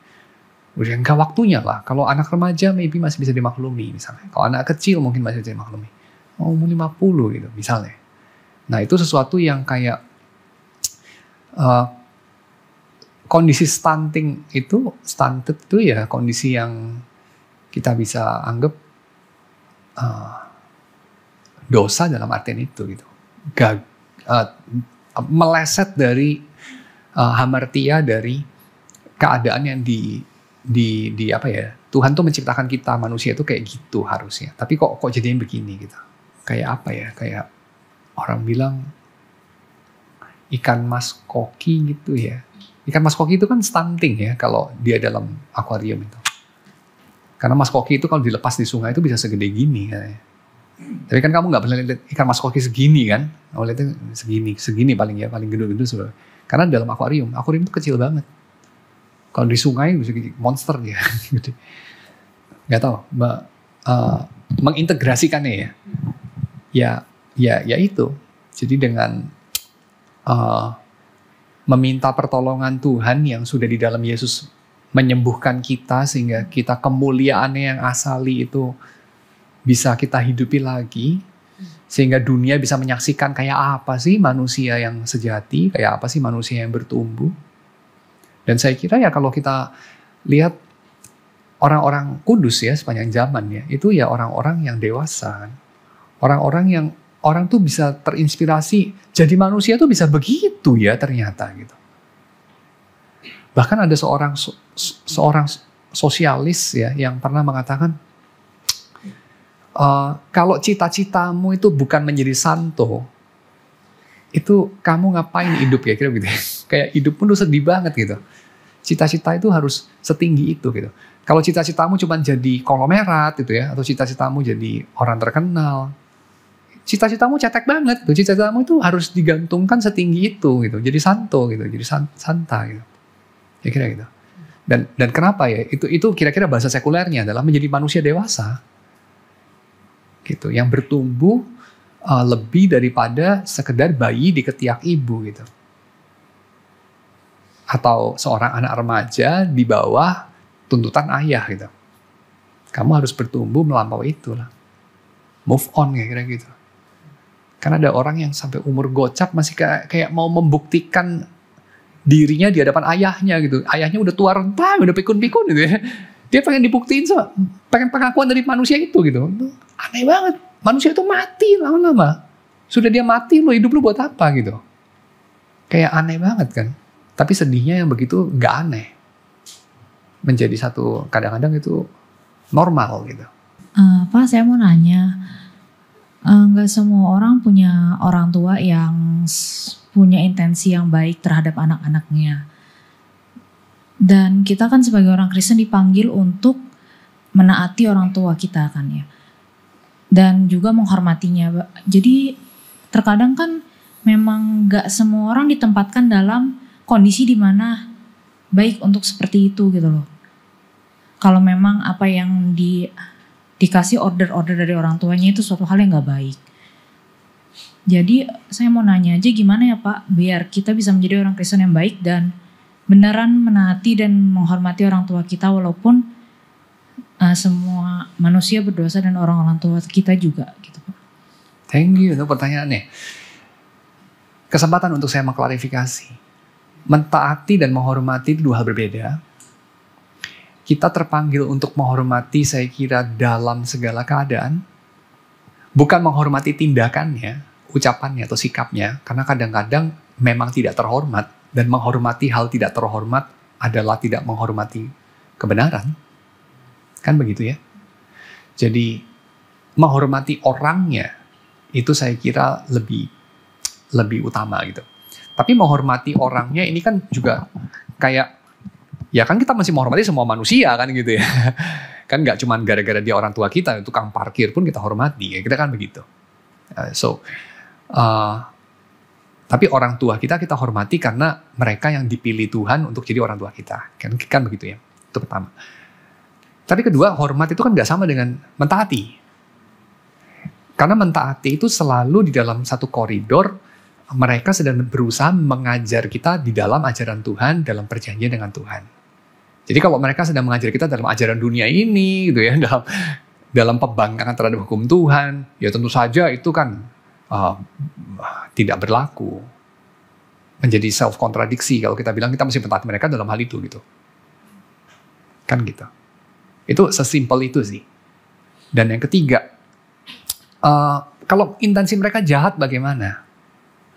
Nah, saya akan bilang begini. Pertama, dari mana kita tahu bahwa intensi mereka jahat? Oh ya, ini kan bukan pertanyaannya. Kan pertanyaannya bagaimana jika sungguh-sungguh jahat gitu ya. Oke. Tapi pertama saya mengajak kita untuk melihat itu dulu. Jangan-jangan bukan jahat, tapi sekedar saya tidak suka. Kan begitu. Tapi kalau memang sungguh-sungguh jahat bagaimana? Nah, ini kita kembali pada pertanyaan ini. Orang tua kita itu orang tua sampai kapan? Orang tua kita itu orang tua kita sampai kapan? Jawabannya ini tentu banyak aspek nih. Tapi saya akan mengatakan kira-kira begini. Orang tua kita itu orang tua kita selama mereka itu terpanggil mendidik kita dalam ajaran Tuhan. Dan saya akan tanya, Musa itu masih anak dari orang tuanya apa tidak dalam misalnya usia dia 80 atau 40 gitu. Musa. Apa papanya Musa itu terpanggil mendidik Musa dalam ajaran Tuhan waktu Musa udah umur 80 gitu, atau Musa umur 40, atau even Musa umur 20 gitu. Kan tidak. Jadi ini berlaku untuk relasi orang tua anak. Ketika si anak itu memang dalam usia dididik, dilindungi, ditanggung, tergantung kepada orang tuanya. Tapi ketika anaknya sudah umur 20 ya, jenggotnya juga udah putih, saya kira hubungan orang tua dan anak itu sudah bertumbuh pada level yang lebih menarik sebetulnya. Yaitu level teman. Dan ini kesempatan saya untuk ngomong juga. Tuhan saja yang kapan sih kita itu nggak bergantung sama Tuhan. Tuhan saja yang mana Tuhan itu selalu jadi Bapa kita. Tuhan saja mengharapkan, memproyeksikan kita itu one day jadi temannya. Tapi beberapa orang tua itu kepengen anaknya stay anak saja. Anak saja. Bahwa tetap bagaimanapun gue bapak lu, bagaimanapun gue mama lu, ya tentu. Tapi kalau saja, saya kira itu gak betul. Kalau saja, itu berarti kamu menyangkali panggilan ibu sebagai panggilan yang sementara. Dan sebagai panggilan yang punya tujuan di luar diri kamu. Dan ini seringkali sesimpel itu dosa kita atau ketidaktaatan kita. Saya pengen punya anak karena saya pengen jadi ibu. Loh, tapi kalau kamu sudah punya anak, satu hari anakmu tuh besar. Anakmu besar, kamu gak bisa seperti jadi ibu dari anak umur 3 tahun terus loh. Karena anakmu sekarang udah umur 30. Tapi kamu kepingin, kamu expect dia bergantung sama kamu seperti waktu dia umur 3. Dan look up kepada kamu seperti kamu waktu dia masih umur 3 gitu.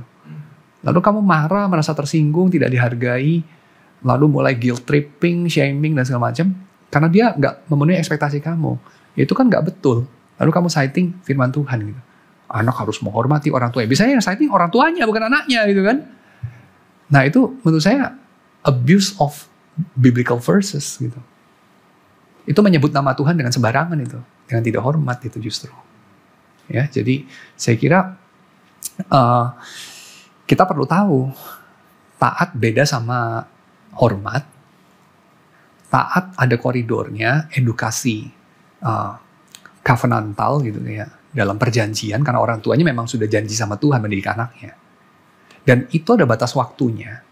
Dan Tuhan saja itu expect relasi kita sama Tuhan tuh bertumbuh gitu. Beberapa orang tua itu punya spirit kayak gini. Aduh lu jangan cepet-cepet gede. Dulu lu lucu. Gede udah gak lucu. Gue udah gak punya anak lagi. Ya produksi anak lagi lah sana. Lu udah gak bisa jadi mama orang tua asuh lah sana gitu. Atau piara kucing aja udah. Piara anjing sana. Lu butuh anjing. Bukan butuh anak. Karena lu butuh bayi-bayi lu lucu-lucu gitu. Piara anjing aja. Piara kelinci kayak. Gitu kan. Manusia ini. Lu piara lu. Kepengen relasi lu sentimental terus kayak anak umur 3 gitu. Itu narsisistik. Gak betul itu. Abusive itu. Secara halus ya abusive kita pikir kayak lepasin ikat pinggang, digebukin gitu ya. Gak selalu gitu kan. Bisa dengan dibikin merasa bersalah, merasa malu. Aduh kok lu tega banget sama mama. Dulu mama yang cebokin, ya dulu gitu. Sekarang enggak. Kan kira-kira begitu. Jadi panggilan Tuhan kepada kita itu kita dewasa. Ya, saya kira itu. Saya kira kita perlu memikirkan dengan baik itu. Nasihatnya Immanuel Kant. Jangan kita sendiri membuat diri kita under tutelage terus-terusan. Nah, itu menurut saya penolakan menjadi dewasa. Under tutelage itu kayak bikin orang lain yang memutuskan buat kita gitu. Oh, pada masanya, pada periodenya, perlu. Kalau kita nggak mengaku itu arogan. Anak kecil umur 3 bilang, saya becus nyetir mobil. Sini papa, saya setir. Itu arogan. Tapi kalau anak umur 30 nanya papanya, papa ini setir mobil mesti belok kiri, belok kanan ya. Lu anak umur 30 gitu. Kayak begini nanya papa lu itu, kalau papa lu dengan sukacita menunjukkan, menggurui, patronizing, papa lu nggak betul. Tapi lu juga nggak betul, dan lu turut bertanggung jawab atas ketidakbetulan papa lu kayaknya. Jadi saya kira hidup ini semua ada fasenya. Ada fase kita jadi anak ya jadi anak. Fase kita jadi papa. Ada fase udah bukan jadi papa loh, jadi teman buat anakmu. Tapi jangan dibalik gitu. Anakmu masih kecil, oh dia temanku. Nanti anakmu sudah besar, oh saya ini bapakmu loh. Waduh, kebalik gitu. Enak aja loh gitu kan. Jadi saya kira ada fase, ada masanya itu. Sesuai fasenya lah, musim-musim kehidupan. Tadi kan Pak Yadi bilang kita lumayan mengencourage kita untuk compassionate sama yang bukan cuma physically nggak bertumbuh, tapi juga secara kejiwaan nggak bertumbuh. Karena kadang kita mungkin lebih kasihan sama yang disabilitas secara fisik gitu ya. Nah, dalam menghadapi itu kan juga ada spektrumnya luas gitu ya, levelsnya. Ada ya misalnya seorang Billy Aldo childish aja dalam bersikap. Misalnya Billy cuma mau makan sushi tiap malam gitu. Terus gue gak mau dengerin orang lain makan apa. Itu ya mungkin levelnya gak se-childish misalnya yang lebih berat dari itulah gitu. Gak kepikiran contohnya gitu. Nah kita dipanggil compassionate itu seperti apa gitu. Misalnya contoh apakah dan apalagi kita sebagai teman kan ya, belum jadi orang tua nih. Sebagai teman kita compassionate sama orang yang secara kejiwaan kita sadar memang oh nih kayaknya memang dia ada trauma di masa kecilnya makanya dia harus seperti ini. Apakah kita menjadi teman itu artinya menemani terus, atau kita ada fase di mana kita mengurangi pergaulan karena dengan seperti itu kita expect dia bisa jadi bertumbuh sendiri, atau kita tegur. Nah itu menemukan bijaksananya itu bagaimana ya Pak ya? Apalagi melihat juga misalnya contoh ada mental health issues, misalnya dia punya depression, lalu ketika kita misalnya menjaga jarak mungkin bisa menjadi hurtful, atau ketika kita tegur jadi hurtful. Nah ini mungkin lumayan kompleks menurut saya di otak saya.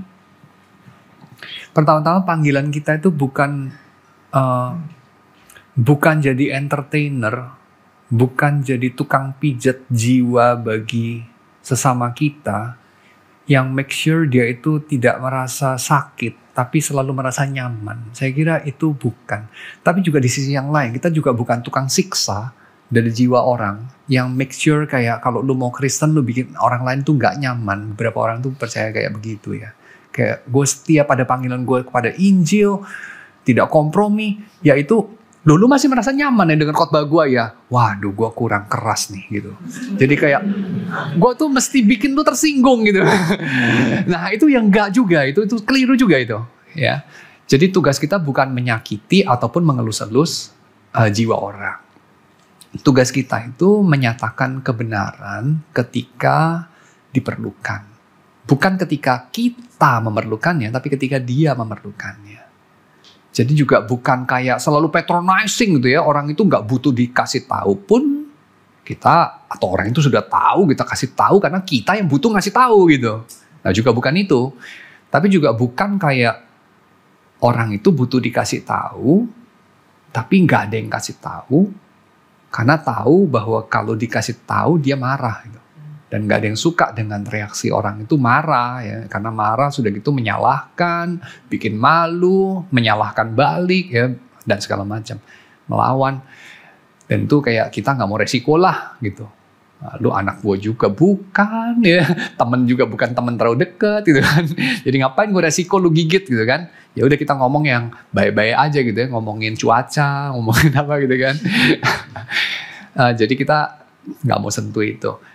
Jadi itu kita perlu seimbangkan gitu. Jadi kadang-kadang beberapa orang kan kayak selalu pengen negor, selalu pengen jadi bapaknya gitu ya. Kita lihat lagi, kenapa gitu. Oh mungkin lu pengen jadi hero, pengen jadi martir. Lu pengen jadi guru, nah ya nggak perlu, ya. Tapi juga di sisi yang lain, kalau memang itu panggilan lu adalah lu yang negor, biasanya agak jarang sih orang itu panggilan negor itu kayak kalau dalam takaran saya, kayak setahun sekali lah. Kayak gini deh, lu tuh expect ditegor tuh setahun berapa kali sih? Kayak setiap kali gitu, kayak tiap khotbah gitu ditegor gitu, kayaknya lucu kali ya. Tiap khotbah ditegur ya, modusnya kayak negor terus gitu. Kayaknya lucu juga kali ya. Kayak negor kadang-kadang mestinya kan. Kalau nggak pernah juga salah ya. Sebagai orang tua nggak pernah negor anaknya kan salah. Tapi sebagai orang tua kayak cari tiap kesempatan negor anaknya kan juga salah juga ya. Bener nggak sih?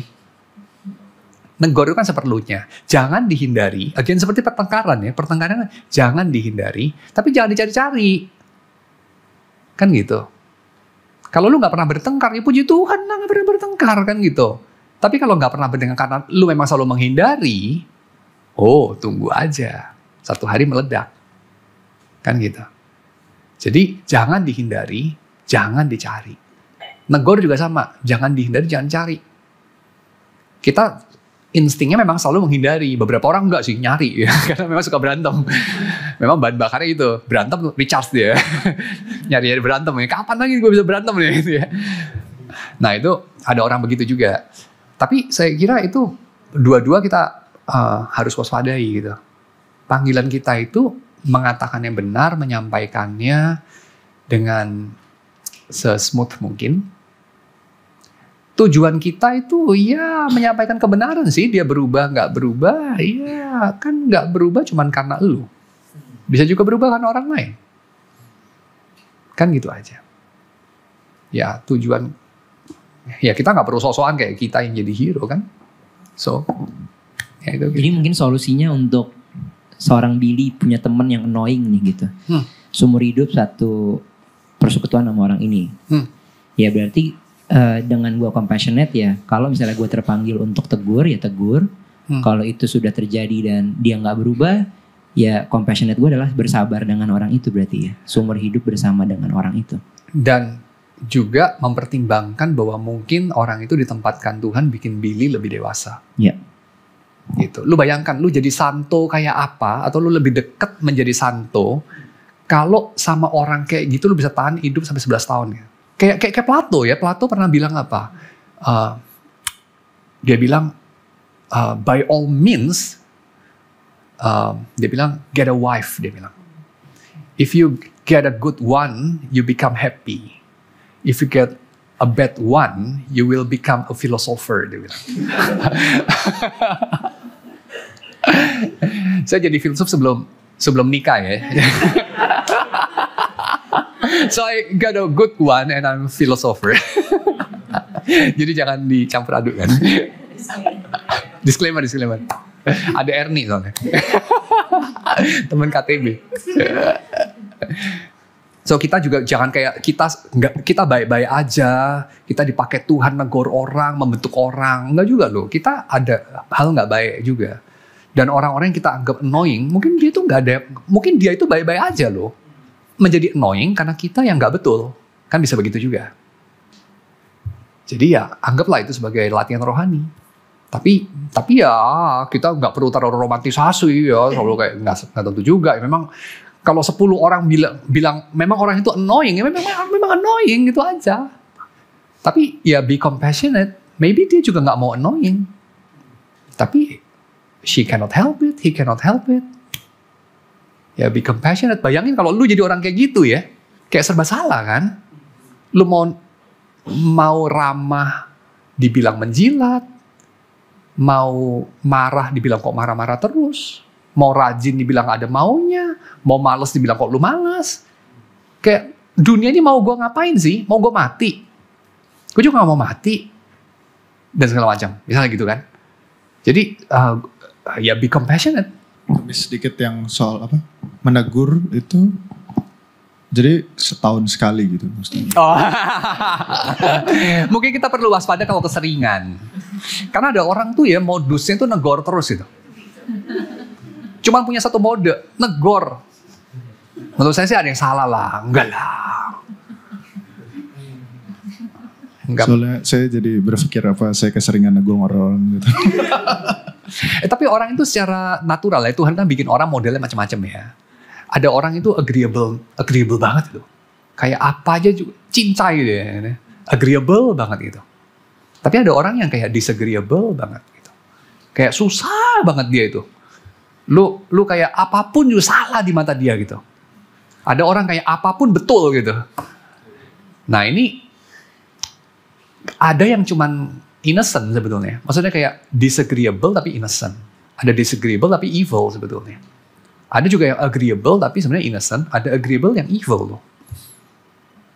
Gitu. Evilnya itu adalah dia itu orang yang nggak peduli.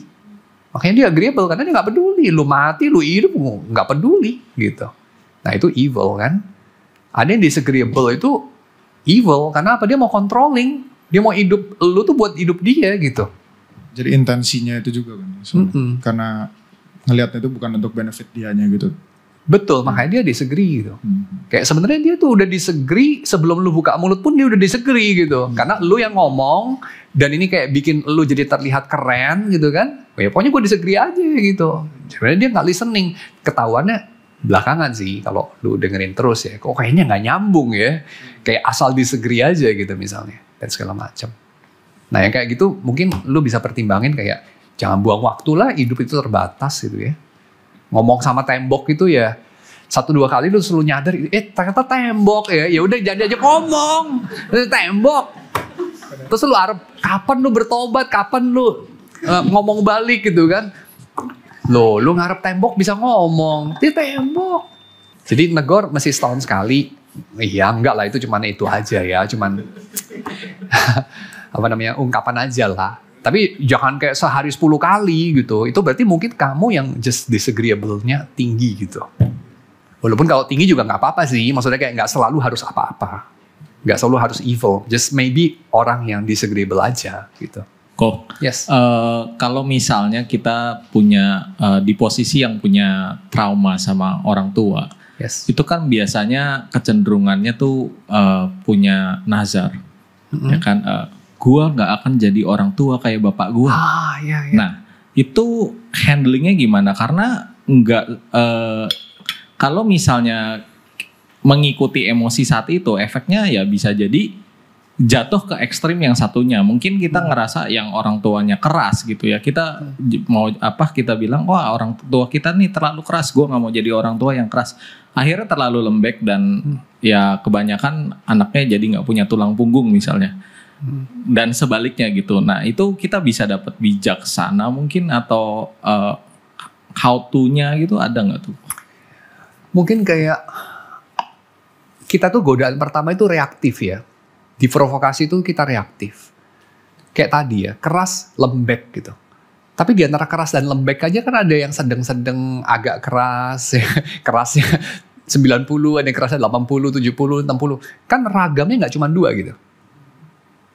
Belum lagi kita ngomong urusan relasi atau urusan sikap nggak cuma keras dan lembek. Bisa hangat, dingin, bisa lucu, serius. Kan spektrumnya banyak tuh. Nggak cuma kiri kanan, bisa atas bawah, bisa depan belakang, bisa dalam dan luar. Dimensinya kan banyak tuh. Tapi kalau kita reaktif, kita simply lu ke selatan, gua ke utara gitu. Tapi kan sebenarnya selatan utara itu hanya 2 opsi loh. Pilihannya dari 360 derajat di sebelah sini, 360 derajat sebelah sini, derajat itu bisa setengah-setengah, seperempat, 0,001. Itu kan banyak banget tak beringa itu. Jadi sebetulnya reaksioner itu memang kemiskinannya adalah sekedar lu ke utara, gue ke selatan. Itu aja kemiskinannya. Jadi bagaimana kita bisa kita bisa lepas dari itu ya, saya kira adalah dengan menyadari bahwa yang ada dalam dunia ini bukan cuma bapak lo. Itu aja. Tapi kita seringkali itu ketika menghadapi trauma ya, itu adalah yang ada dalam dunia ini cuman ledakan bom itu, kematian sahabat saya itu, bangkrutnya saya, nggak tahu, di PHK-nya saya, whatever, penyakit atau bapak saya itu atau whatever. Tapi yang ada dalam dunia ini lebih dari itu loh. Dan ultimately yang ada dalam dunia ini adalah Tuhan. Itu mirip seperti yang saya ingat dari salah satu ilustrasi yang membuka buku This Incredibly Benevolent Force, Warfield Lecture dari dosen saya, Kees van der Kooi. Dia buka dengan adegan kantong kresek yang melayang-layang dari film American Beauty. Lalu seorang anak yang dibully itu, yang nerd, yang selalu bikin video, itu bilang, ketika akhirnya dia nunjukin videonya itu kepada sahabat baiknya itu. Videonya itu isinya apa sih yang dia selalu sembunyikan dan semacam itu. Itu video kantong kresek. Kantong kresek. Dia tuh mengkoleksi video kantong kresek melayang-layang ditiup angin. Lalu dia bilang, saya tuh suka melihat kantong kresek ini. Karena mereka seperti mengajak saya bermain. Dan itu momen di mana saya menyadari di belakang dari keberadaan itu ada kekuatan yang baik. Dan kita bisa katakan kita itu ada hidup dan bergerak di dalam Tuhan. God is the most obvious being, the most obvious thing in the world. Kalau menurut David Bentley Hart ya. Jadi kayak ultimately itu bukan bapak lu. Ultimate reality itu bukan his megalomania atau whatever. Ultimate reality is God. Bapak lu, ibu lu, cewek yang pernah menolak lu, whatever, you name it. Itu cuma a tiny slice of reality. Ultimate reality is God. And He is good. And He has good intention about you. Itu aja. We are loved into being. Tuhan itu bisa aja nggak bikin kita, nggak mengadakan kita. Dia mengadakan kita. Itu testify apa sih? Itu testify saya kira adalah God is love. Dan overflow dari His love adalah kita punya being. Kita tuh ada. Itu aja. We are love into being. Kita tuh bukan karena Tuhan tuh pengen membuktikan dirinya. Tuhan pengen dipuji, whatever. Terus dia bikin kita gitu. Enggak. Just karena dia itu kasih. Maka saya kira kenapa kita nggak overreaksi? Karena kita nggak bereaksi terhadap itu. Itu tiny slices aja. Kita tuh berespon kepada kasihnya Tuhan. Imagine your love into being. Sekarang hentikan menggunakan kata imagine. Kenapa? Karena that's not imagination, that's reality.